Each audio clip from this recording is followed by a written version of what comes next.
Y'all ready? Let me put my power ring on. Give me a second. My power ring. A few more and I'm Thanos, guys.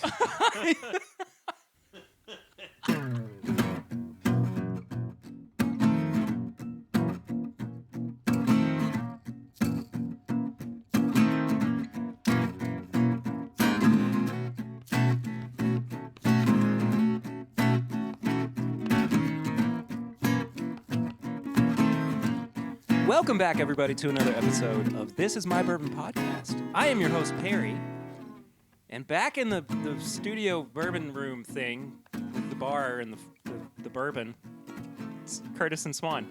What's up? Hi. I thought we were guys. going. I lost it a little bit there at the end. I thought we were going like back in the saddle again. I was like, yes, Aerosmith. No, not today. Maybe Not today? maybe the. Okay. I haven't had any bourbon yet, so All right. Aerosmith could very well be in the Yeah, future. there we go. I'm not quite sure, but guys, welcome back. 'Cause I'm back in the saddle again. All right, so it didn't take any bourbon for Curtis. Speaking of Curtis, somebody's got a birthday today. Birthday boy. It's Sure do. Curtis's birthday, everybody! Hey, Yay! thanks. So, in celebration of Curtis's birthday, Patreon's getting a bonus episode, which will be recorded after this. And basically, what's going to happen is Curtis is going to go up to my bourbon cabinet. Anything that he sees that he wants to try is his for the trying. So that's the thing. Yeah, So that's if you want exciting. if you That's want to awesome. hear that, if you want to hear Curtis's little birthday celebration, patreon.com/mybourbonpodcast is where you can hear that. And that will be up this Friday as well. Maybe a little bit sooner if I can get around to it. But anyway, so we're kicking off the show as we always do with Flying Blind, where I blind the guests on a new pour. And Swan's got his power ring stuck around his Yes. finger. We had cupcakes. They had rings. I got excited. Are your fingers swollen from the cupcakes now too? Is that? I'm not gonna lie. I've had one drink and it was David Nicholson. That was it. This whole week. So Wow. I'm getting back into it. Yeah. So far, it smells like bourbon. I'm hoping to get some more notes out of it. And there But- it is. Light bourbon. Yeah. Interesting. Yeah, I'm not getting a whole lot on the nose. It's not bad though. What I Yeah. can find. It's mostly sweet, I would say. Yeah, I would agree with that. Well, the palate sure does have a lot more than the nose Yeah. does. It's got a lot more going on. It's a lot of Whoa. oak. It's got some oak to it. Mm-hmm. Hmm. Interesting. I like that. Wow. The finish is a little short. I'll say that much. Yeah, it's a little short. The palate's good though. I mean, it makes up for it a little bit. So I mean, for me, it's got not a huge nose to it, and then short finish. Palate's decent. I'm not really sure what profile it's reminding me of. I will say. Sorry, go ahead, Kurt. I'm on this kind of the same boat. Yeah. The nose, I wasn't thrilled about. I didn't get anything. The palate, I enjoyed, and like you guys were saying, the finish was short. Overall, I like it. I won't say anything bad about it. I enjoy it. It's just My second sip was better than the first. Second time through, I'm picking up a lot more of a cherry flavor to it. Kind of a cherry syrup, really specifically. This kind of reminds me of an old-fashioned. It's so sweet to me. The oak is there, yeah, but it just kind of gives way to this overwhelmingly sweet kind of profile, and almost to the point where I feel like I've got some sugar in my mouth too. You know what I mean? Knowing what this is, it's very off profile. Huh. Very That's off interesting. profile from what you normally get from this brand. Yeah, I could not pick out where this is from. I wouldn't have been able to either, honestly. And I So- guess that's probably, I'm assuming that it's going to be like a single barrel. well, considering that the episode is all about single barrels, it is. So it's a In single fact, barrel. it is. So I'm going to definitely assume that that's why the profile's off. Yeah. Yeah. Which goes back to the episode we did on small batch. We Yep. kind of mentioned some of those aspects about it. So definitely go back and listen to that one if you're listening to this one. Yeah, so to Curtis's point, this is the companion episode and actually kind of the wrap up to our very small little series on small batch versus single barrel bourbons. And we'll get into the whole conversation here in a little bit. But before we get there, do you have any guess as to what this might be? I couldn't guess it if you had given it to me. I mean, seriously. I have no idea. Like almost the oak and the kind of sweetness makes me lean towards almost like a Russell's kind of stuff. Yeah. But I don't know. It doesn't have like the depth and nose and the finish that I usually get with like a Russell's. Yeah. And to be honest, the proof to me. But Mm-hmm. I mean, if you said it's off profile, it could be anything. So. Yeah, no kidding. Yeah, I have no. It's Bourbon Light? Yeah. Never mind. It's a Blanton's pick. Huh. Really? Yeah, it is a Blanton's pick. This is the most unique Blanton's I think I've ever had. Yeah, I always Not get, in a like honeyed. Yeah. Yeah, like it does kind of taste like it might have been finished in something. Mm-hmm. Yeah. It's like a double oaked Blanton's. Yeah. That would be weird. Yeah. Hey, Buffalo Trace, maybe you should try that sometime. Or don't. I don't care. And if you do, can you offer it in the States, please? Yes. Yeah, I mean, overall, it's good. I'm a little disappointed with it, but I think I would be that's fine. a little disappointed knowing that it's Blanton's. But prior to not knowing, I enjoyed it. I thought it was good. Yeah. The thing about it is, Blanton's is characteristically inconsistent. You know, it's a single barrel product. Mm-hmm. Yeah. But even just the standard stuff that you find on the shelves, it doesn't really seem to be a whole lot of consistency with it. Sure, it's good, but as far as like profile to profile, I mean, I'm never going, that's Blanton's. You're picking it out. Yeah. Yeah. I have a theory about Blanton's. It's the tops. Okay. You know how they've got, it's Oh all my spelled gosh. out. Yeah. I feel like because it's a single barrel, and like you said, it's inconsistent, they made something on each one that makes it collectible so that a person's influenced to buy more than one. Oh, and then okay. kind of realize there's more than just that last bottle I had. Right. If I'm going to get all of the corks, then I've got to try potentially, different profiles each Yeah. time. You went a Almost different hundreds and yeah. Yeah. Yeah. You went a different way with that than what I was anticipating. Oh, okay. Because the funniest thing in the world to me, and it's totally just a joke at this point, but when people go, yeah, those L bottles of Blanton's are way better than those O bottles. Yeah. Yeah. Or the B bottles The B suck bottle. compared to the S bottles. It absolutely cracks me up. And I thought for a second that that's where you were going with it, and I was like, Swan, please don't do this. Swan, we need to talk. Which a funny story. When I visited Buffalo Trace, we had Freddie, and Freddie said he had somebody come in, and she goes, I really just need to find this L bottle. These are there I can't find any L's, and I want the L bottles because there's something about it that just tastes so great. And I had one of the L bottles, and then I got another one, and it tasted exactly the same, but I haven't been able to get it ever since. And Freddie goes, You played yourself. yeah. And Freddie was like, well, I think what it was is that it might have been from the same batch and same barrel, and that's probably what you're getting. And she was like, that makes total sense. It's like, yeah, it does. But he told that story, and it, I don't do it justice on telling it because he was. It's Freddie, yeah. Yeah, it was Freddie, and he was the one that experienced it. But it was pretty funny. So I definitely was on. I thought that's where he was going with it. No. But that is an interesting. Yeah, I mean, it just might be a sales thing, or it just look cool. No, I it have totally idea. could be. Or Yeah. it could be they didn't. They just didn't even think about I don't what know. you were mentioning. Yeah, I mean, I've got. I think I'm on my 4th bottle of Blanton's that I've had, and every one I've made sure to get a different letter. So eventually I'll get Yeah. them. But I may not have bought more than one if I wasn't collecting the letters. Well, sure. Because that was Yeah. my entire intention behind it. Is I'm going to get that and then make one of those barrel head stands with the Blanton's toppers and things. Yeah. Well, think about Blade and Bow. Blade and Bow really is just kind of an average whiskey.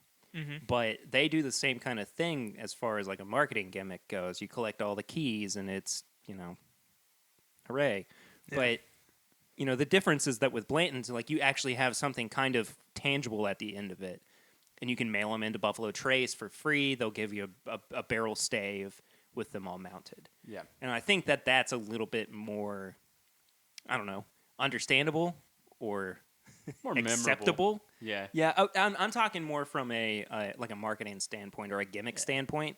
Like, I just think it's a little bit more reasonable than just like, yeah, I got all the keys. Yeah. I get it.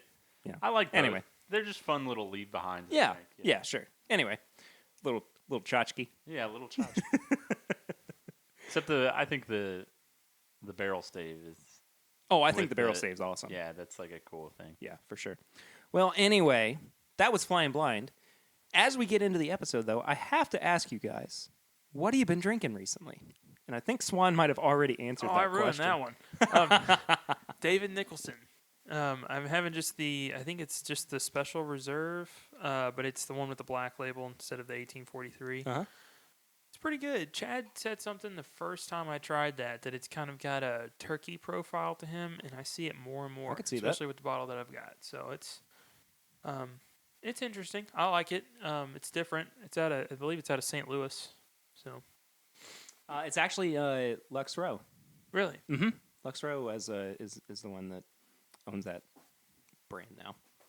Anyway, I have been drinking Wild Turkey Kentucky Spirit. I got another bottle of that. did you? Yeah, I've been kind of just enjoying it lately.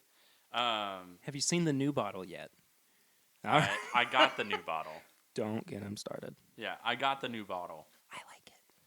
I like the new bottle. I And think it's really dude, nice the new looking. bottle, whatever they did with those new bottles, the bourbon tastes better. I knew that's where you were Yeah, going. That was perfect. Yeah. But yeah, that's what I've been drinking. The bottle, I'm not a fan.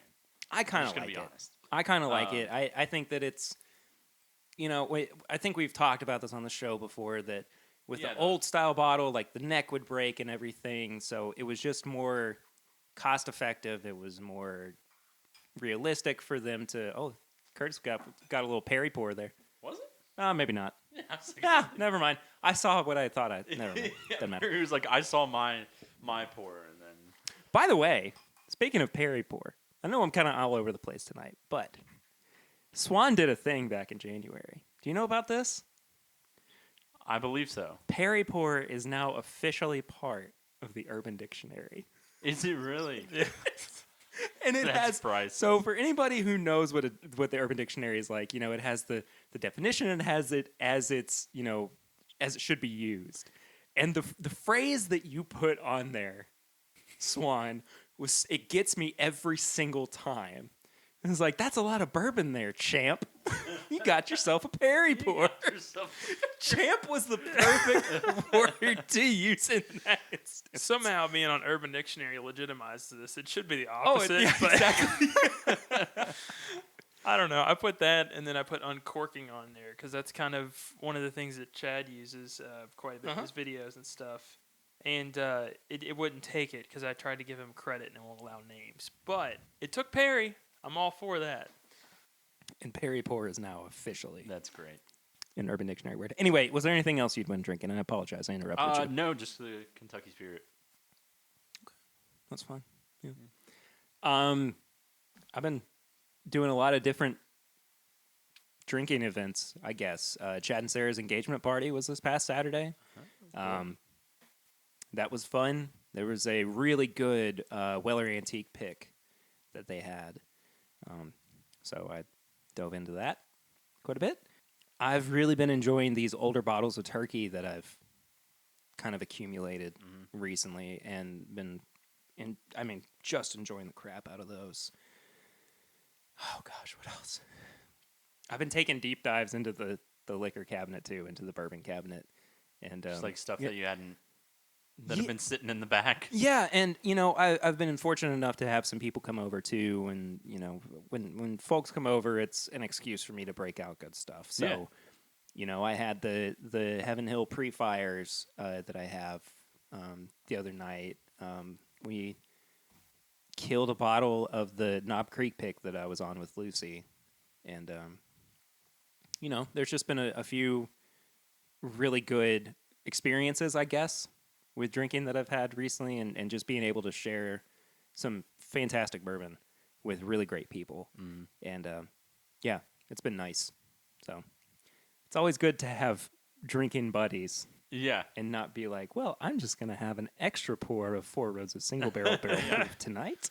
But I actually get to share it with someone. Exactly. Yeah. Exactly. So Getting a lot of nuttiness on this. yeah, so the next pour that we had was this Elijah Craig single barrel pick out of a store in Nashville. Swan, would you mind looking on the back of the bottle there? Because it's got all the stats and everything.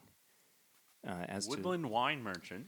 All right. Here we go. Is age 11 years, barrel proof 125 down to bottle proof in 94. Warehouse F, floor 3. So this was actually a Christmas gift to me from Adam Terry, who's one of the patrons of the show and listeners and all that good stuff. Yeah, and shout out for following me. Yeah. he was the one that The that kicked followed, off it? yeah, Yeah, followed that's me. funny. And that's what I noticed the most was, if you're listening, Adam, was telling Perry, I was like, yeah, I got followed by a couple of the bourbon listeners, and I was like, I kind of feel bad because I just post like nothing to do about bourbon. And you just lost like 100 followers, right? Yeah, yeah. I'll do better, guys. I promise. All right. Yeah, he's always posting stuff about cars, and I was like, man, my car's having some rough times. And I think we were talking about doing an engine swap into my dainty little SUV at one point. Yeah. He's funny, man.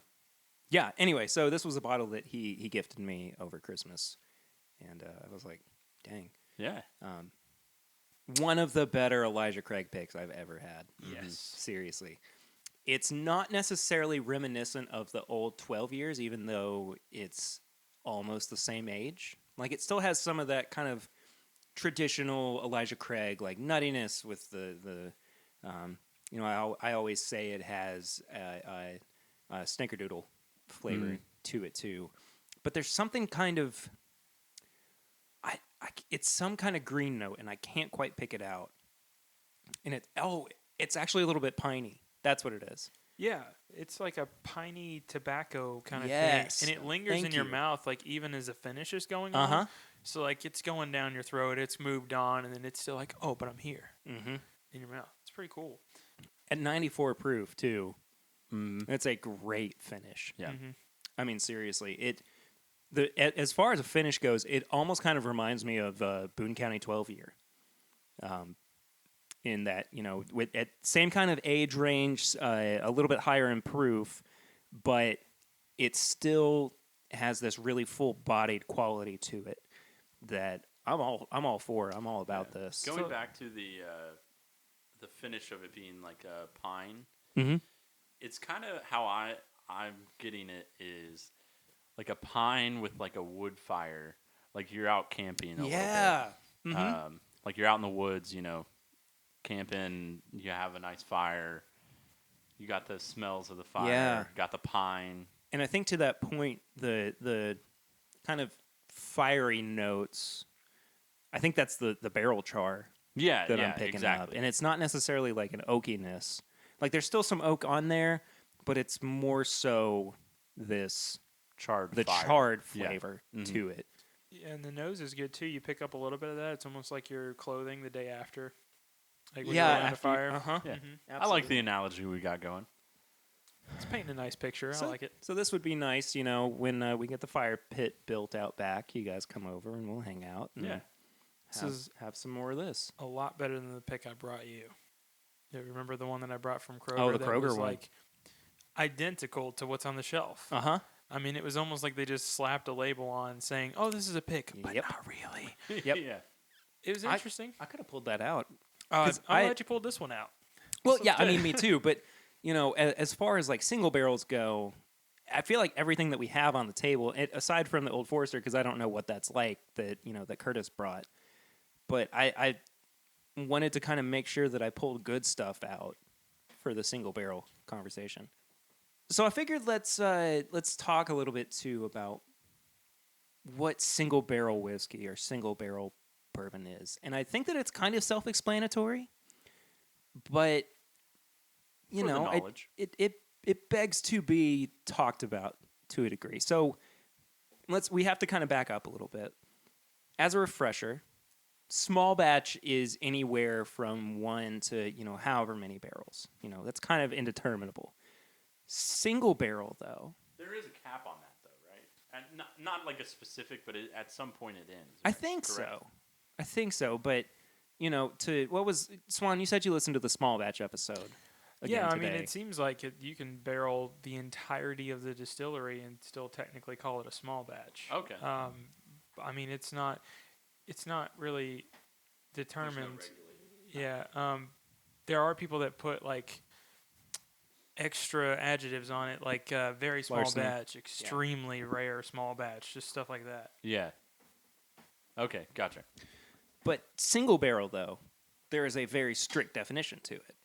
And I mean, it's right there in the name. It's a single barrel. It's one specific container of whiskey. And we talked at length last time about what a small batch can offer you, and its consistency, it's a flavor profile that you're familiar with and everything. Single barrel, though, for me, while there may be some of those familiar qualities to it, it still seems to be an ever-changing thing. Mm-hmm. I mean, you look at, Elmer T. Lee was the first person to bottle a single barrel. And I was listening to Eddie Russell talk about this on Bourbon Pursuit. He said that when Elmer was doing that, Booker and Jimmy Russell said, well, I'm not doing that, because they thought it was inconsistent. They didn't think that it was good enough. Yep. And, Booker's was born from that. And, Rare Breed was born from that and everything, too, because it was a small batch product, but still kind of had that changing quality to it as well. Yeah. But what do you guys think about single barrel? Like, is it a good representation of bourbon, or is it kind of an anomaly as far as like bourbon goes? I think that it's kind of a great thing to bourbon. I don't think it's an anomaly. I think it's a branch of it, Oh yeah, for sure. An extension of bourbon. Because there's so many times that you get a single barrel, and some single barrels, they lean, and there's variations between this, but some single barrels usually stay a consistent sort of profile, some of them. And then you go towards the other side of the spectrum, and you have some that they're ever changing, and you're like, whoa, this product is changes every single time I have it. Yeah. Like, I think sort of what I've noticed, at least having multiple kind of new riff single barrels, I've noticed a lot of those are kind of similar. Yeah. In the sense. And maybe that has something to do with it being they're younger, and sure. It's not as they're a younger company, like there hasn't been as much produced, stuff like that. Yeah. But that's one thing I've noticed. But I really like it, and I think it's also another good attribute of you're wanting more, and you want to explore different parts of bourbon, and explore and change your palate, and really recognize some of those notes. And I think that's a good way of doing it. Of like, oh, I didn't catch that on any other ones. But that's kind of how I feel about it. I'm a big fan of single barrels. Yeah, I like that. If you kind of get hooked on one in particular bourbon, like let's say Henry McKenna 10, every time you go to grab that, it's going to be a different bottle. So even though you're just really aiming for, I want something that's 10 years old, I want something that's 100 proof, and I want something that's Heaven Hill, every single one you get it is going to be different. So, I mean, you can kind of have a different experience even though you're using the same guidelines to pick your product. And then also with barrel picks, I've never been on a pick, but Perry has, and you can tell everyone it's one, fun to go on, and then two, you kind of get to cherry pick Oh, yeah. exactly what you want out Oh, of yeah. it. So if you go on a 107 pick and say, I really like 107, but I want something with some extra oak, or I want something with some extra cherry. If you've got a barrel that leans that way, then you've not only kind of picked one that you like, but you almost curated the flavor you're looking for along with another group. So I kind of use the word curated with the small batch because you can kind of get what you want out of it. But a lot of those are the master distillers making those selections as opposed to maybe a wine and spirit store Oh, or yeah. somebody like Perry or Chad going to do a pick. So it just opens up for more experience even within the same bottle of bourbon, and I like that a lot. So Yeah, and I asked the question not as like, oh, I feel one way or another about this, but maybe more as like a devil's advocate. But I am of the kind of the mindset that single barrel is a fairly good representation of what bourbon can be. I talked with Mary Ann on the interview I did with her about how you can do all this preparation. You can make sure that your white dog is fantastic, that it's in the center cut of the warehouse, and you're going to get everything right. But then when nature takes over, can't there's control there's that. no guarantee that that product is going to come out the way that you expected it to. That being said, though, I mean, you can have some really, really great single barrels. But you can have some really terrible ones, too. I mean, case in point, Chad's bottle of E.H. Taylor single barrel. it's rough. One of the worst bottles of bourbon I've ever tried. That Blanton's that we had, that first bourbon night that we yeah, had with Chad and Sarah. One terrible. of the worst. One of bottles the I've worst ever had. bourbons I've Yeah. ever had. But then you look at, what? I'm amazed at the consistency of Elmer T. Lee. I think Elmer T. Lee is one of the most consistent single barrels. Same mash bill as Blanton's, same distillery, and yet Blanton's winds up being more inconsistent, while Elmer T. Lee winds up having a pretty consistent quality to it, a pretty consistent flavor profile to it, from bottle to bottle, from barrel to barrel. And the fact that those and to that same point, E.H. Taylor single barrel also comes from Buffalo Trace. I don't want to talk, just exclusively about Buffalo Trace, but to see this one distillery that has all of these different skewed qualities coming from one or two products is a real testament to not just, the greatness that you can get from single barrel, but also kind of the gamble that you take when you go with a single barrel product. And I personally, I would rather buy a bottle of E.H. Taylor small batch. Because that to me is always going to be really good quality. And I don't think I've ever owned a bottle of E.H. Taylor single barrel. Now I've got one. It's pretty good, but I mean, if I picked it up 2 or 3 weeks after I tried Chad's bottle, and I was like, well, I'm going to pick it up because I don't know when I'm going to see it again. Totally different. And then another one that came out this past year that was just wildly divisive, and part of it, or really the reason it was divisive, was because it was a single barrel, was the King of Kentucky. There were some people that said, this is top-notch Brown Foreman. I can't believe I found a bottle. I'm so glad this is going to be one that I pull out and bring out at Christmas, when I got friends around, when I get married or have a kid. Then there's other people that are like, I can't believe I spent the money on it. Yeah. Chad. Yeah. Chad's that way. Yeah, and when you looked it up, it wasn't because, oh, well, you both got barrel B. It was because, somebody got barrel A and somebody got barrel B, and barrel A was just better. So, I mean, some of them are just so wildly different. They can be a fantastic expression of whatever they're branded as, or they could be something that you're kind of wishing you never put out in the wild. So, And I will say there is a risk that you take with the price of single Absolutely. barrels. I think that's when you kind of get into, well, maybe I'll just take the small batch because I know that it's going to be pretty consistent. And So almost it's almost a little bit of a gamble in that sense too. Sure. And almost inherently, a single barrel product, unless it's a pretty full barrel, which at that point is only going to be maybe 4 or 5 years old, the price is just going to be higher because, I mean, sure, you could be watering it down to 100 proof or, whatever, but you're just not getting the yield from it that you would from a small batch Yeah. or even a large batch. I think we have to talk about too the fact that, small batch may be more consistent than single barrel, but as far as like true consistency goes, large batches of bourbon are going to be where it's at. You know what I mean? Like, Jim Beam White Label, Ancient Age, Evan Williams.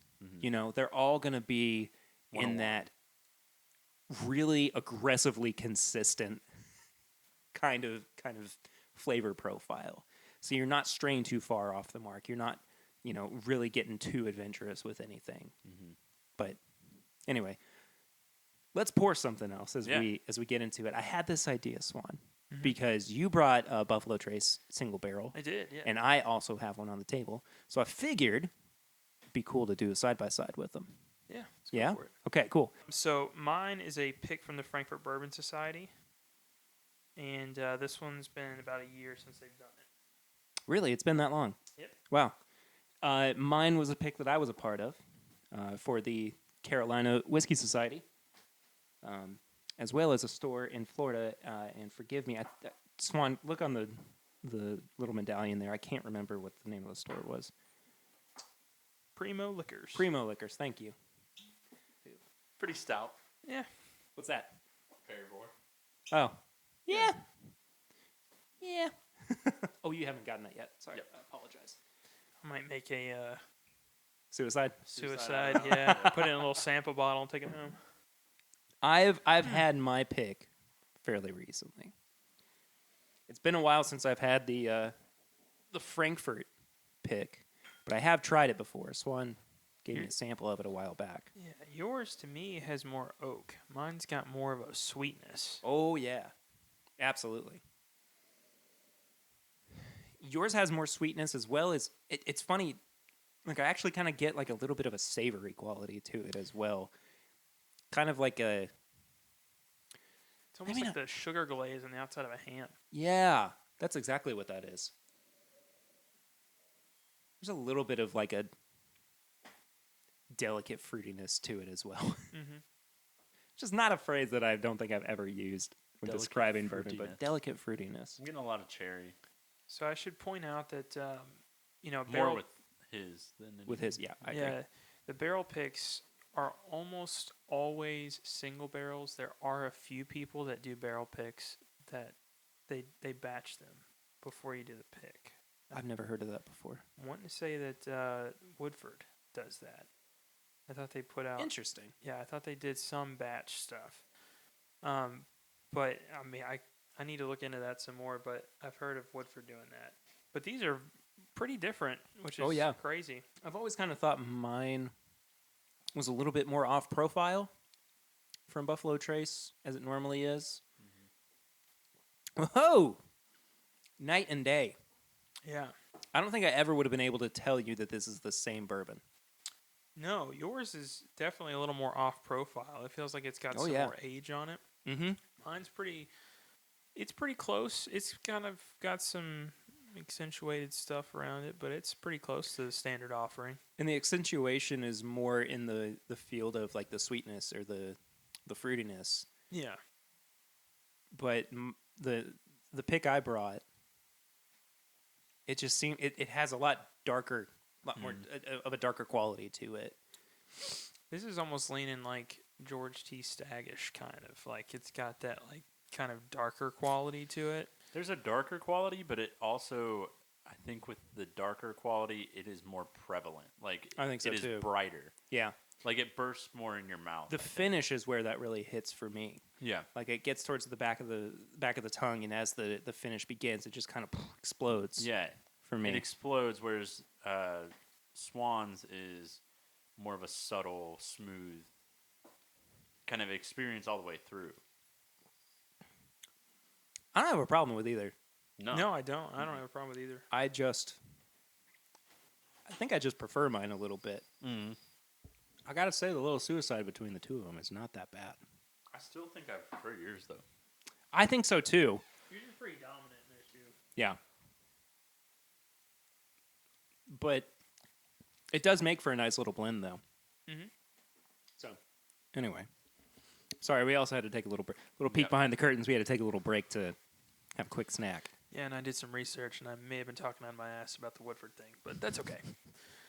Disregard that comment. It's all good. Yeah, we'll just disregard that. It happens. It happens. Well, I think next, I mean, I know we're still kind of working on this one, but just kind of so we can get in that mindset, I think we should try the Old Forester pick that you Sounds good to me. brought as well. Liquor Barn, you said? Yes. Yes, it is. All right. Ooh, good one. That's a solid one. Not bad at all. Yeah, so I've never had an Old Forester barrel pick before. I'm actually gonna. I've always seen Old Forester picks on the shelves, but I've never tried one. There was only one on the shelf, so I just was like, well. All right, sure, why not? And I knew that you guys wouldn't have it, so. Cannot say that I do. This nose is really interesting. Very sweet. Almost chocolatey. Uh-huh. Do you get like a little bit of a nutty quality to it at all? A tiny bit. Very specifically, like walnuts. Yeah, that's what I'm getting. Kind of a walnutty. You know what it reminds me of? It reminds me of an old wooden desk. Yeah, You know, I can definitely see that. Like a grandparent's desk. Like, you know, they had the old writing desks where they would sit and write letters. Huh. That's what that That's reminds me so of. specific. But that's just what it smells like to me. Okay? Yeah, no. It just. That's. I mean, we always get specific, but that was just like. That was my grandma's writing desk. And she wrote to her husband in World War II.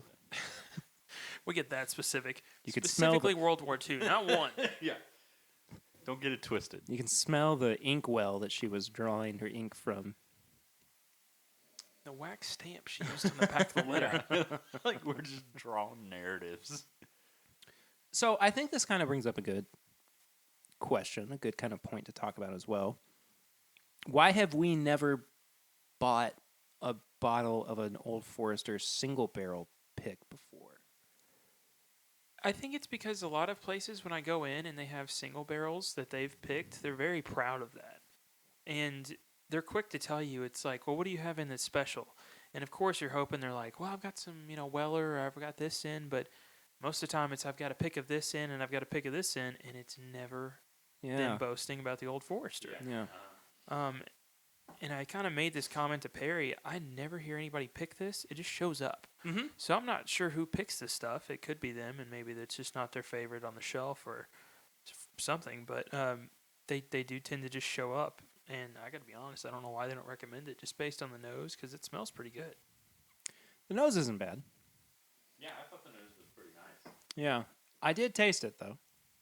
Oh, okay. I think it's fine. There's something in there, though. There is something in there. I And think I just can't quite put my finger on. if this was the same proof as the 1920, I would have a new go-to.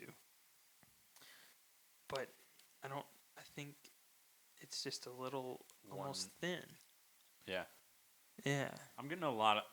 It's like a dark one note feel. What on the nose? What we were getting with the. I felt like we got more notes from the nose than what I'm getting on the palate. Yeah, there's not like a whole lot of depth to it. It's just one thing. I hate to say it. Kind of reminds me of Statesman. Really? Yeah. Kind of reminds me of Old Forester Statesman. All right, Monica's gonna hate us. Brad and Chris at Liquor Barn are going to hate me. Yeah. Yeah. Getting a lot of pepper. Oh, yeah. It's very spicy. Yeah. But it also has this kind of weird, like rotten fruit flavor to it. Not getting that. On the very front of the palate, I start to get some of those floral notes. But it's so small that it's like, Oh, yeah. but it's so small that you're like, oh, what? Why did it transform so? It's perfumey. Yeah. It's like a it's like a perfume counter. I don't know, guys. This might be a classic case of the single barrel didn't pull through for us. Didn't quite pan out. Yeah. Yeah. Sorry, Kurt. It's all good. I know it's your birthday, and I feel bad that I'm dunking on it. Nah, I don't care. Yeah, we could go for that next. Yeah. We'll fix it with a decent birthday. Yeah, may as well. This will be a bottle that I'm like, hey. Swan's going full suicide glass now. We're going full suicide, guys. All right, you know what? Swan's doing it. I'll do it. Curtis, you didn't have Well, to. I guess if I'm giving into peer pressure. Peer pressure, yeah, exactly. Why not? All right, so All the cool kids are doing it nowadays. so Swan brought a special birthday pour for old Curtis. So, I've had a couple out of the Michter's line. I think one of my favorites being the Michter's American, and some time ago I found a Michter's 10. Yeah, when did you find that? It's probably like 3 or 4 months into me kind of hunting bourbon. It was pretty early. But it's a single barrel, which last time I was on, I kind of made the comment that a lot of the special releases, like the BTAC line, the Four Roses limited edition, they're all small batches, and it's kind of because they can curate the flavor they want for that specific year. This one's a single barrel, which is a little gutsy. And Yeah. I like it. And What's the proof on this one? I don't know actually. What's it say there? Hold, please. We gotta move the fishnets. Yeah. I like the Literally, I do. fishnets. I'll leave it on there. The proof is 94.4 proof, so 47.2%. Oh. Compared to what we just had, Good turn. yeah. Now, is it good because it's good, or is it good because what we just had wasn't good?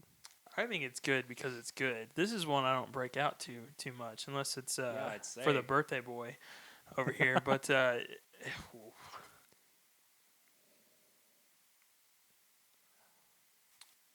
It smells more like a rye to me than it does a bourbon. yeah, I get that a little bit. The rye's kind of dominant. Because it has the mintiness that I typically will get from a rye. But Michter's isn't a high rye whiskey, is it? I honestly don't know. They've got a couple different releases. I'm not really sure how they changed the mash bill between them. Future Perry edited in here whether or not Michter's is a high rye whiskey. Hello, it's Future Perry. Michter's is not a high rye bourbon. It only has 11% rye in the mash bill. Back to you, past Perry. Man, that smells so much better than that old Forester did. By far.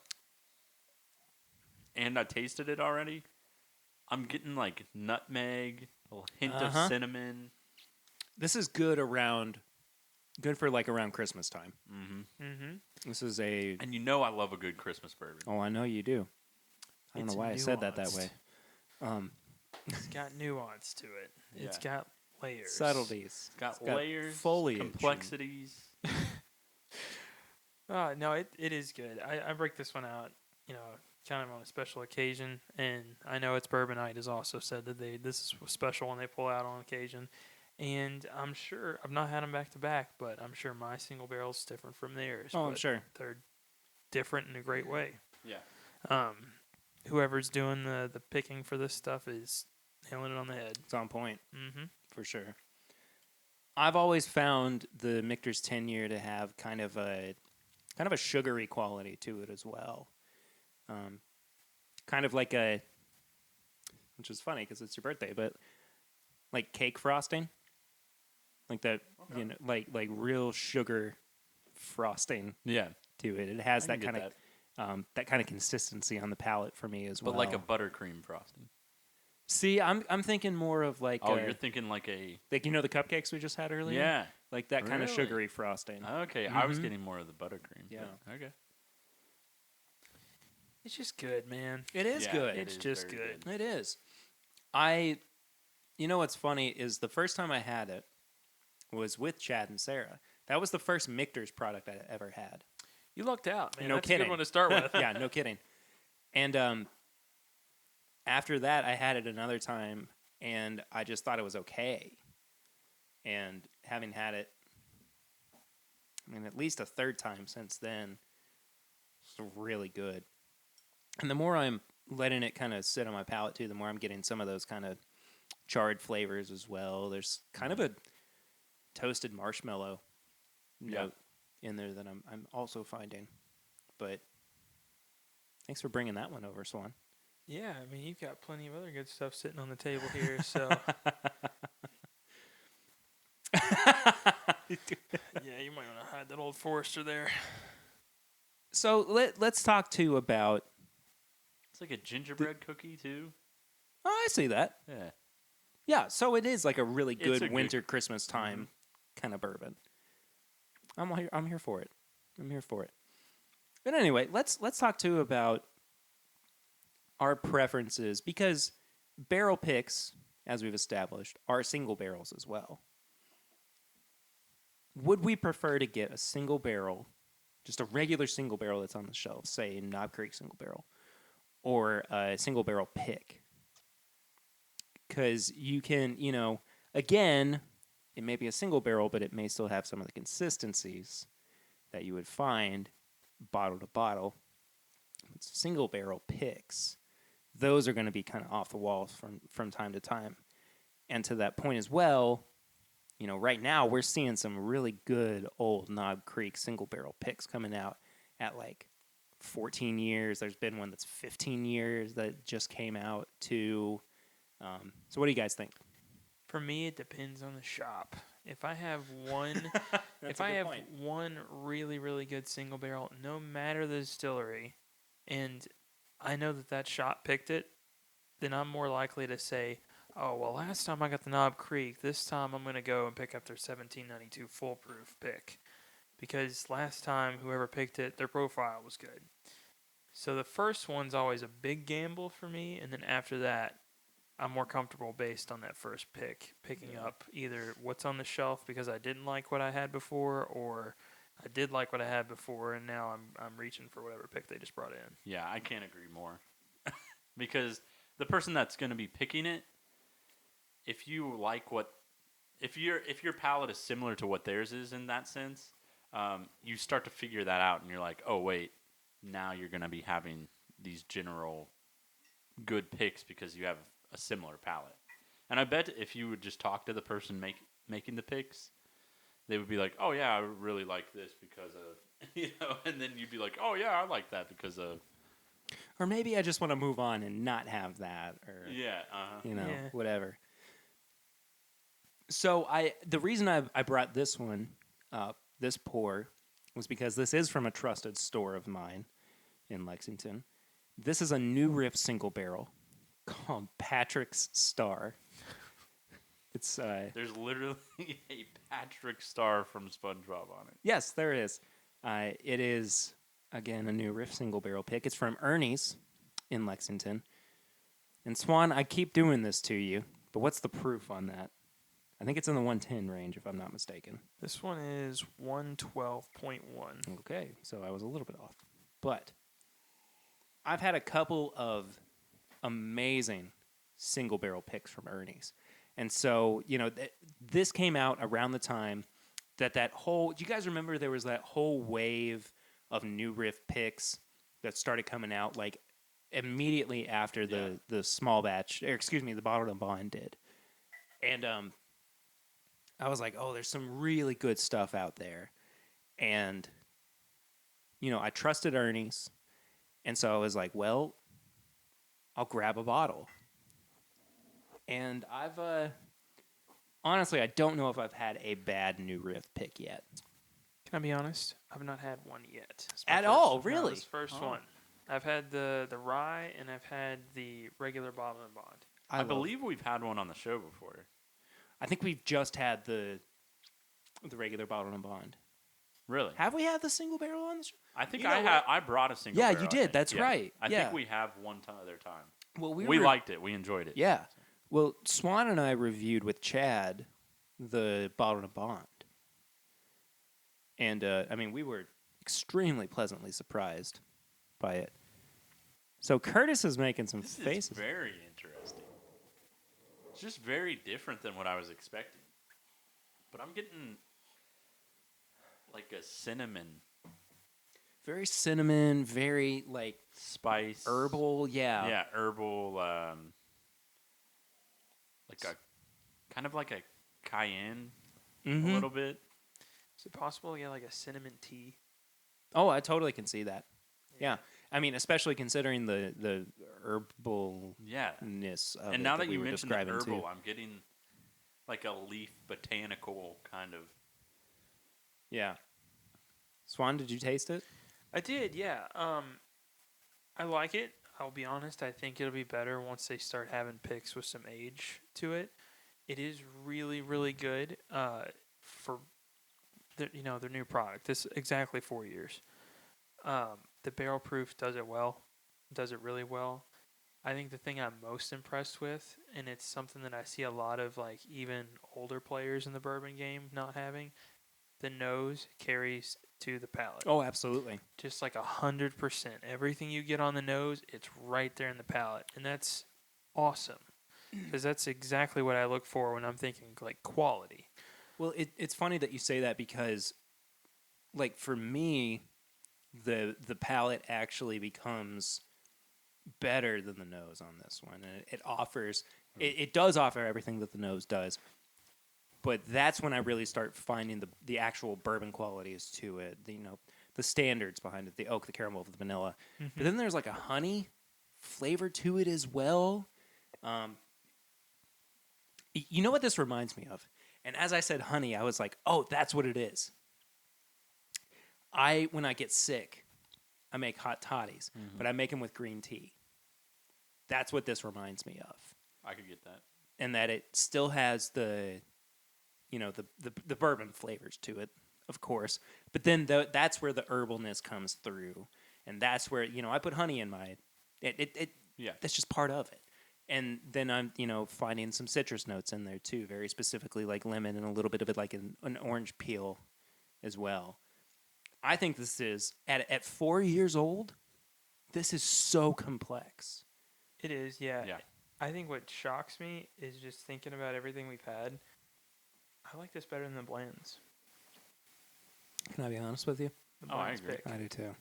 Yeah, so I I do mean, too. you've got somebody that this is their first, well, I guess technically second, but within a year of them putting out their own product, and it's kind of fighting some of the staples in the brand. True. With that being said, it is single barrel. It is. So. But the quality of the Bottled and Bond still holds up. Oh yeah, yeah. Mm-hmm. Like it's. I know what you're saying. Yeah, I'm just But- saying, like, putting a little footnote on. Yeah, I'm not commenting on the narrative on what we were I got you. saying. I'm just saying, like, keep in mind it is it is a single barrel. Yeah. I don't know, man. I just think that New Riff has everything good going for them right now. They do.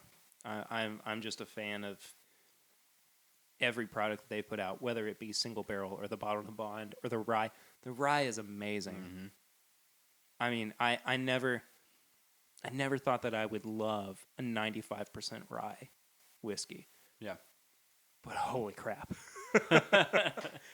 Any chance that I get to pull that out, and I have said this recently, I'm kind of on a rye kick right now, anyway. So, I just put some water in it, and it still holds up. does it get better or kind of have the same? It literally just takes some of the heat away. That's it. That's it. Yeah, it loses just a tad bit of the nuance, but I mean, some of that just comes with the proof. The But- heat's not bothering me.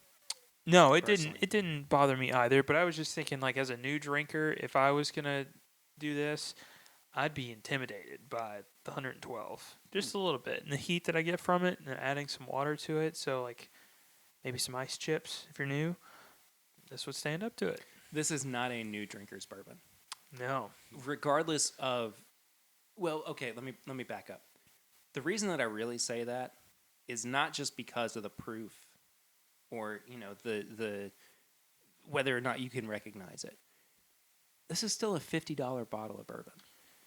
Yeah, and the only reason I commented on it as a new drinker's bourbon at all is because if I was going in and I was looking at everything on the shelf and I was particularly like skewing younger, Yeah. the bottle's gorgeous. I Oh, mean, yeah. Absolutely. I would immediately look at it and think, bottle, price, Uh-huh. that's got to be quality. Yeah. sure. And somebody And- going, I don't know what bottle and bond is. This is a single barrel? But I don't think that. I don't know. I don't. Do new drinkers know what single barrel means? I mean, I think that I think it's- sure it's kind of But self-explanatory. I don't think they would. If think they're they- brand new, yeah. I don't think they necessarily would understand single barrel. I mean, when I first went to OBC, and I had that Four Roses pick that I loved so much, which maybe I'll break out for you for your little bonus episode. Because Okay. anyway, I'll take that. yeah. Okay. Iverson said, "Have you ever had Henry McKenna bottled and bond 10-year single barrel?" It's like, no, I'd never had that before. Yeah. I didn't know what a single barrel was. I hardly knew what bottled and bond meant. Yeah. And so, I just kind of took that recommendation at face value, got it, and it was amazing. It was so good. And I think it's always retrospective of like, oh, that's what I had Uh-huh. a little bit. Oh, yeah. Absolutely. Yeah, I think my point with this one is if I was 21 and I was looking for like, something new 6 months after I just turned and I'm like, I want something special. Yeah. I'm going to walk in. I'm going to see this. The bottle's gorgeous. It's got Patrick Starr on there. Not all do, though. Not all do, but I mean, this one does. I'd immediately be like, all right, what's up with this one? Yeah. Gotta get it. What's up with this There one? is a standard offering of New Riff Single Barrel, too, which is very good as well. Mhm. I mean, again, like I've been saying, I've not had a bad I've not had a bad New Riff product yet. Even just the regular New Riff single barrel that's on the shelf. And can I give a shout out to their social media manager because their barrel pick system looks phenomenal. And the only reason I know is because just using Instagram alone, he or she's got so many pictures posted of them going in and doing picks and putting cool stickers on there. I mean, Uh-huh. it looks awesome. Oh, yeah. I haven't Yeah. ever looked at it. But also, just speaking on the branding of things, shout out to Durham Brand & Co. Yes. Because they are the Yeah. ones that I don't know. I don't know if they branded it all completely, but they do like posters and do a lot of the work for them. Yeah. So they might have branded the entire thing, but Durham Brand & Co. They do And incredible work for them. Yes, incredible work. Not even for New Riff, but just a ton of companies. I just love this bottle. Yeah, it's nice to look at. It's pretty. It's a really quality pour. I just don't have anything bad to say about it. It's good, and honestly, it's got some of the qualities from their standard bottled and bond offering, just kicked up to 11. Yeah. It's good. For sure. So we're not doing a review this episode, but I could go for one more pour before we wrap things up. What do you guys want to do? I was kind of between this Four Roses single barrel or the Russell's single barrel. Leaning Four Roses. Are I've ya? not had one in a while. Yeah? And it just became allocated. So Well, this is a single barrel proof. yeah, so I don't think I've had one of those in a while. I'm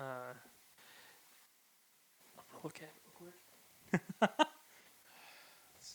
I think I would agree Okay. because OESV. I recently have had the Russells. Okay. I know that they're different, but Curtis, I want to show you something, though.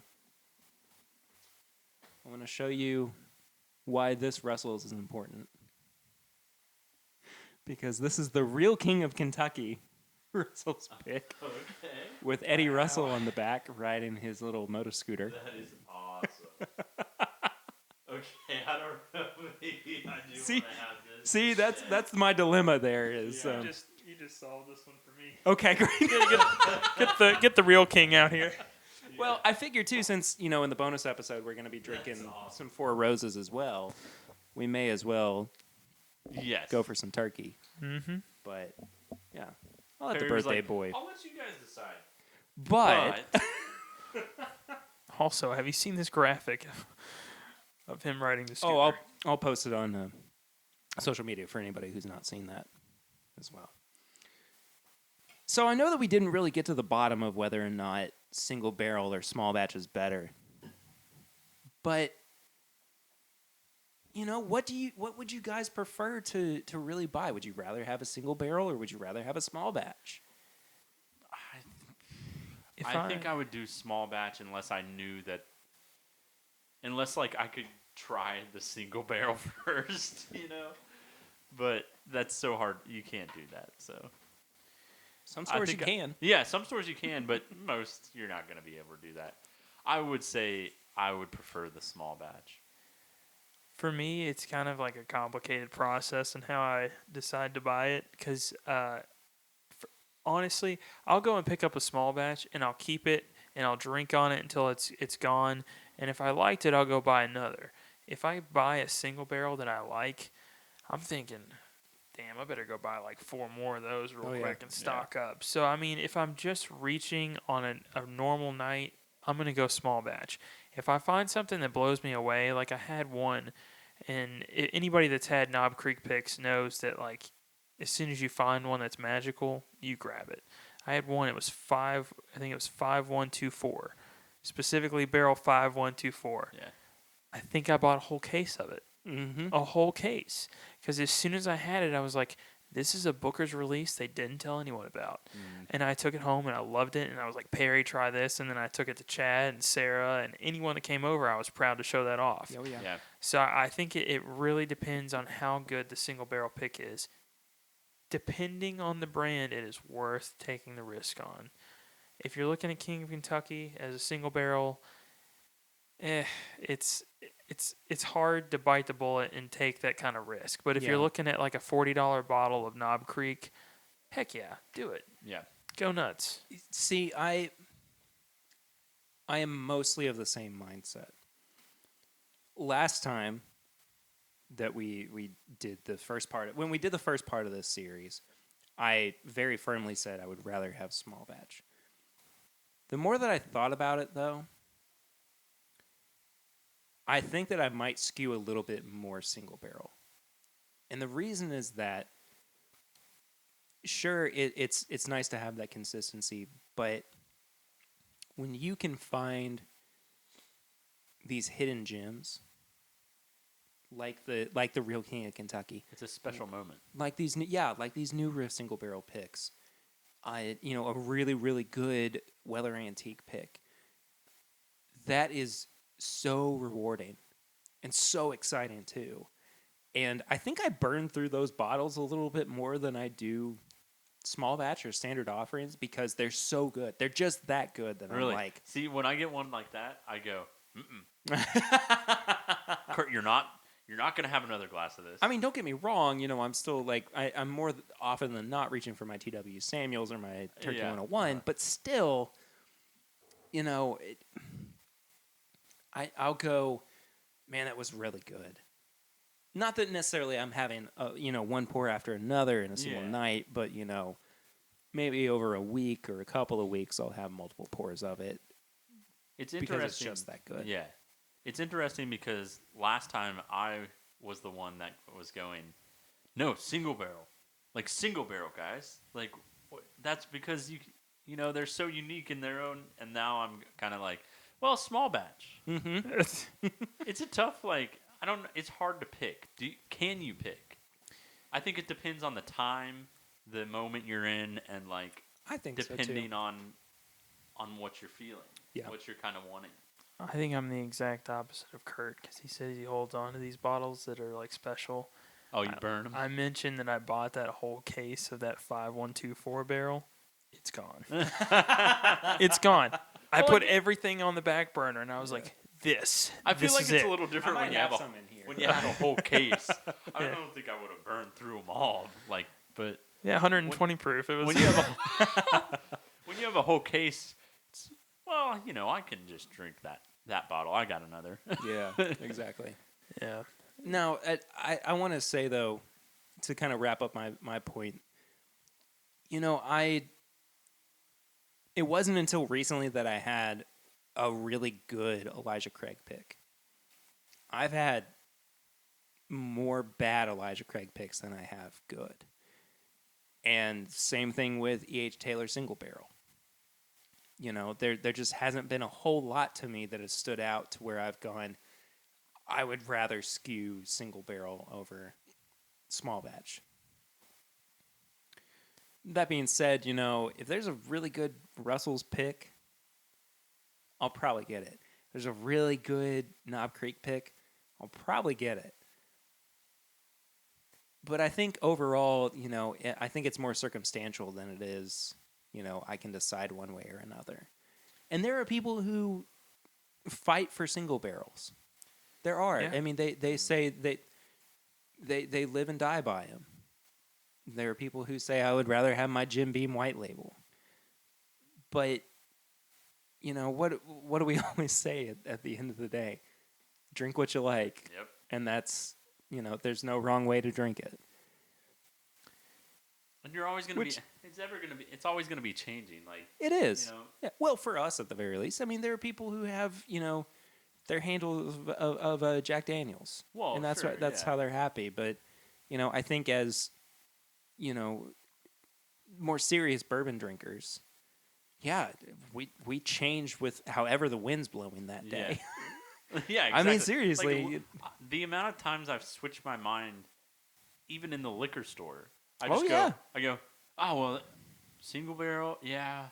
Then I, walk 10 feet, and I'm like, oh, well, there's that small batch. And, walk 10 feet, and you're like, oh, well, there's, it's just... I get that. No, I totally get that. You look up, and you're, 40 minutes in, and you're like, jeez, Kurt, just pick one. Mm-hmm. We all call ourselves Curtis in the liquor store. Though. Yes, everybody Come on, does. Curtis. Come on, Anyway. Kurt, what are you doing? Well, what do you guys think about the Real King of Kentucky here, Russell's single barrel pick? This is another reason why sometimes I'm team single barrel. Yeah. This is the one thing I really do like about this. You probably paid about the same price as you would for a regular thing of Russell's for this. This feels like a special release. Yeah. And that's just nuts because there's very few single barrels or picks that, they pick up and then all of a sudden they're on secondary for 2 and 3 times the amount. And I know there's people that, feel pretty strongly about that. Like the one in a century pick that came out, everyone went nuts over. I never got to try it. It's nuts how expensive it's going for on secondary, but it's got to be good. And I'm sure it's a special release to anyone who gets their hands on it. And, when it was selling at the store, probably went for retail. I mean, it's some of them are just that good as a single barrel pick that you want them. It's like the lottery. Yeah. I want to clarify, too. One in a Century was only offered to a select few people. It wasn't in store. Yeah. So, That one in particular is probably not there. But, some of the Four Roses, they'll go for, a little bit on secondary. And when they've sold, they were probably a slight premium over what they were normally. Mm-hmm. It's nothing special to a lot of people. But then to your, diehard bourbon drinkers, you're looking at it and you're like, 10 years and 4 months. Yeah. Can I get 5? Is there a limit? 15 years on a Knob Creek single barrel. Yeah, it's like I'll take 2, please. You're jumping at the gun for those. So Yeah. It's nice to pick up something special for the same price. And You know they're what? few and far between. Yeah, especially when you get out of Kentucky, we found. So. Yeah.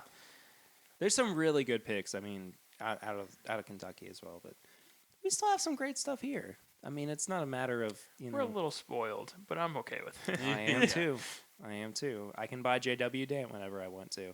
Oh yeah. I can buy TW Samuels whenever. I know that those are bottom shelf, Oh, they're still pours, special. but they're still great. Well, I think that about does it for our conversation on single barrel bourbons. Like I said, there's no review. So we're just gonna let Swan fist pump into the air for the rest of the It's just good, man. because Just good. It's just good. he likes us so much. we're going to move into everybody's favorite segment, Tips and Bits, where we recommend things for you to check out because we enjoy them. So, should we let the birthday boy go first? I can go. Okay, birthday boy, All right. So you're first. my tips and bits is gonna be the New York Times. Wow. Yeah, Just as a whole? just as a whole. Okay. I can As get a on board com- with that. I just like as the a New York company Times. as a whole, the branding as a whole, which is nice. But even the journalism is really good too.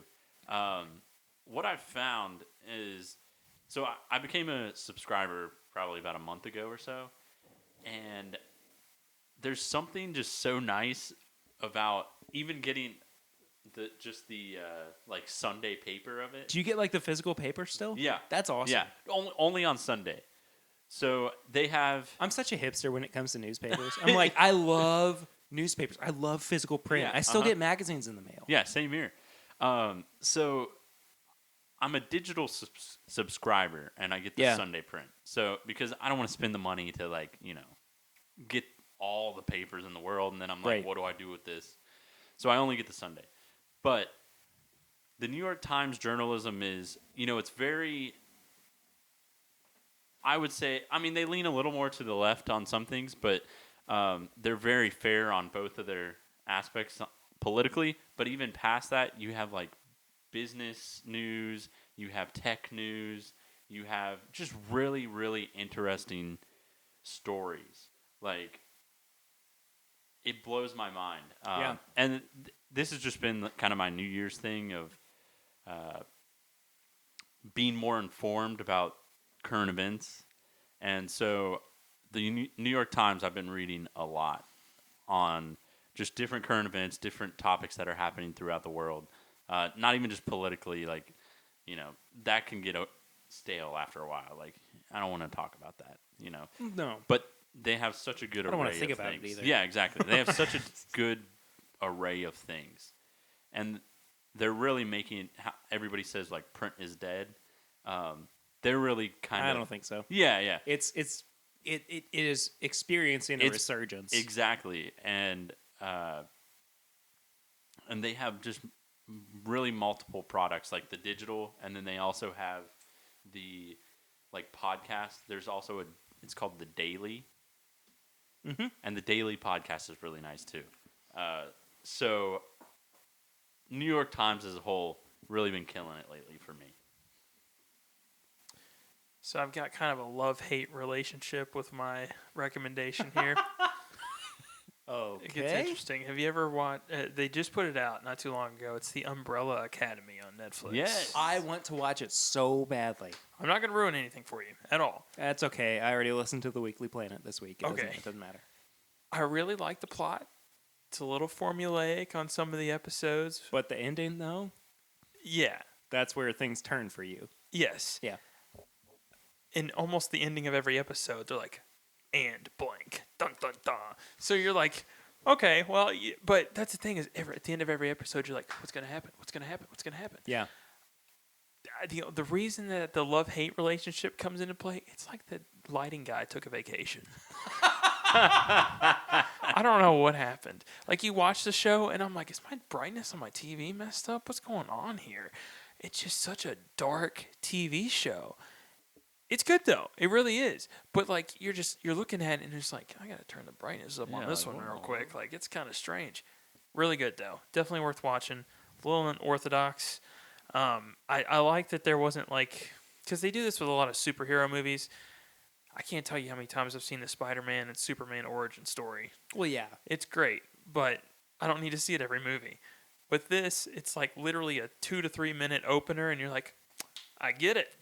I'm good. That's it. Yeah. And they kind of do some flashbacks here and there, but they kind of hit it on the head as soon as it starts, so you can jump right into it. The best explanation of Umbrella Academy that I heard was it's like the X-Men if Professor X sucked. Yeah. Yeah. You were a terrible. That's so spot on. Yeah. That's what I'm gonna be. I almost said that's what I'm gonna be tipping or bidding this week, and I realized that that's not how I wanted to phrase that. I'm gonna be getting into that over the next couple of weeks because Lucy's gonna be gone, so I'm gonna have some free time, and I'm gonna watch the crap out of it Yep. and Oh, everything. yeah. It's pretty good. But you can run for this through it. week, But for this week, though, so I talked about it last week as what I was going to be recommending, but Gary Clark Jr.'s new album came out on Friday. No way. I've It's- not seen this yet. It's so good. It's not as good as his last album, I will say that much. Some of the songwriting on it, though, is unbelievable. So to kind of put this into perspective for people, I am a huge John Mayer fan. I mean, really, I play guitar, and he's a huge influence of mine, and as well as songwriting.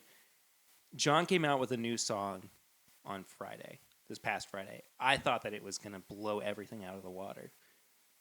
Gary Clark Jr.'s album was 1,000 times better than John's new song was on Friday. I mean, I cannot stop playing it. I just love it so much. It's a little political. It is. It has an aspect to it. But I might catch some flack for it. You got to give him the time of day. You got to listen to him. Because he's very honest in it. He makes some good points. And not some good points. He makes very good points. So if you like Gary Clark Jr., if you like that genre of music, check it out. No pressure. Don't take that as, whatever. We're all still here drinking bourbon and having a good time. But his new album's really good. That's all I'm going to say. As somebody who works at a data entry job, this is what I'm going to be doing all tomorrow. I had no idea it dropped. Did you not? I had Really? no clue, yeah. So that's what I'm going to be doing tomorrow. Apple Music, bro. Mm-hmm. Or Spotify. Whatever. Or both, Or both. Dude, big fan. podcast, Yeah. man. Oh, man, I listen to podcasts nonstop. Not even because we Oh, make one. Just podcasts, man. So They're nice. Another tip and or bit. One of the YouTube channels that I watch all the time is called Stupid Old Studio, or Stupid Old Channel. Excuse me. They're part of the Stupid Old Studio in Melbourne, Australia, and they have a show on it called Gamey Game. I think have you mentioned this? I before? might have. I think I'm not you have. sure, but they try to talk about video games, but they bring comedians on who are like mainly improv based. Yeah. And they just riff the entire time. So the amount of time that they spend actually talking about video games as opposed to, the amount of time that they're riffing, it's about anywhere from 50-50 to 75-25. Okay. Yeah. So there's a lot of really funny comedy that goes on with that. So if you're a gamer or, you enjoy Yeah. that branch podcasts. of comedy or whatever, yeah, and that Dude, those podcast. what I was gonna say. Sorry, thank you, I appreciate that. There's a YouTube version of it, but there's also now a podcast version of it. Okay. So as good as the video version of it is, like I don't always have the time to watch YouTube videos. Yeah. Because they're an hour and a half long. Now I can just listen to the podcast. Yep. So anyway, that was tips and bits for this week. Do we have anything else? Yeah, I think that about does it. I'm good. Where can everybody find you guys on social media? I'm at the Bourbon Finder on Instagram. I need to branch out a little bit. We got some people asking me to show up on Facebook. Not made my appearance, but I've got the page. It's just parked. So I need to do something with That's that. where it's at. I am at KurtCon on Instagram and at Kurt_Con15 on Twitter. There we go. Yeah. I am at PRitter1492 on social media. You can follow the show at My Bourbon Pod on Instagram, Facebook, and Twitter. Please leave a 5-star rate and review on iTunes. 5 stars. And be honest, I guess, but also generous if you feel like it. Somebody left a review. I haven't even told you guys this. They left a review this week that the title, it was 1 star. The title of it was Weak Sauce, and all that they said was always giggling. And that's the entirety of the review that they left. I agree. Okay. Weak sauce. Oh, I thought you were going to agree with always giggling. No, just weak sauce. Okay, fair enough. Yeah. It's really Perry, will you constructive. stop? Well, Wait. this has been Will you- Curtis's last show of this. Will Is you My Bourbon guys podcast. stop giggling? I would love please? to stop giggling. Okay. We'll just be very serious for the next. Yes, bourbonshop.threadless.com is where you can find all of our apparel and Yes. merch. You can We still drink buy bourbon. tickets to the live show in April, on April 6th in Louisville at the Silver Dollar Club, the Women of Bourbon show. We have 9 tickets left, $5 a piece. Also, please become a patron of the show at patreon.com/mybourbonpodcast. You're going to get to hear the bonus show that we're about to record for Curtis's birthday, where he chooses special pours. Sorry. Yeah, Couldn't can you do even it. imagine? I couldn't like, even do it. Could you No. imagine 45 minutes of us just being like, yeah, Or like Ben This is- Stein, just yeah, straight laced. this is very nutty and has chocolate notes It smells like and bourbon. smells like roasted marshmallows. Anyway, yes. Yeah, like, come on. That's our side. We Anyway, can cut that out if we want. But no, I'm we're just not. saying. We're gonna leave it in. Patreon.com/bourbonpodcast is where you can hear the bonus episode that we're about to record, where Curtis goes to my bourbon cabinet and chooses whatever he wants from it for his birthday. For as little as $1 a month, you can help the show go. You get extra content like bonus episodes every month. You're going to be getting a couple here soon, Patreon, so definitely be on the lookout for those. I think that about does it. Next week, not entirely sure. There might be something special, or it could be an interview. I'll let you know later on in the week. But I think that about does it for us. I'll see you next week. Oh, I know one thing I forgot. YouTube.com/This Is My Bourbon Podcast. Every Thursday night at 9 o'clock, I do a live stream there. So come and hang out. It's a good time. That's it. Yeah, sorry, I forgot. We'll see you next week or on Thursday. But until then, I'm Perry, I'm Curtis. I'm Swan. and this is My Bourbon Podcast.